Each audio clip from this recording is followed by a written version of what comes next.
as pessoas se afundarem. Quem se importa se elas se afogarem? Por que tanta indiferença com o mundo perdido? Não feche os teus olhos fingindo ser um cristão.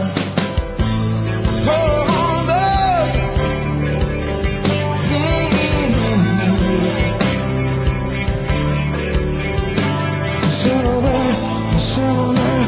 as pessoas se afundarem. Quem se importa se elas se afundarem? Por que tanta indiferença com o mundo perdido?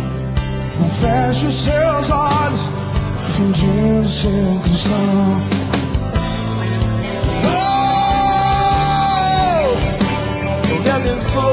Me abençoe, é tudo que eu sempre ouço. Não há lágrimas, não há dor, nem mesmo muito amor.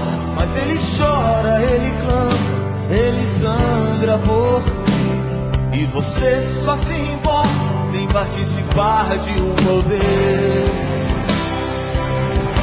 Você não vê que é pecado?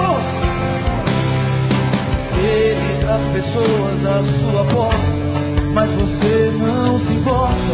Fecha os seus olhos e diz: vai em paz, Deus te abençoe. E os céus então choram, pois Jesus veio a ti, e você o abandonou.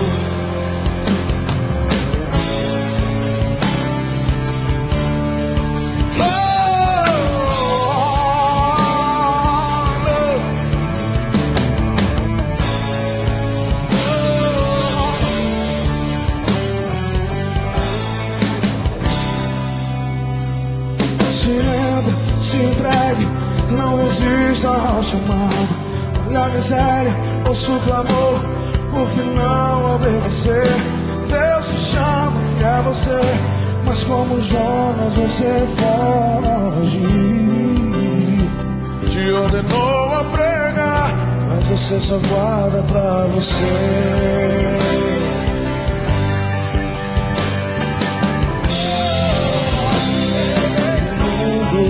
Dorme nas trevas, pois a igreja não luta, pois dorme na luz. Como pode ser tão bom não se importar com os perdidos? Jesus ressuscitou dentre os mortos.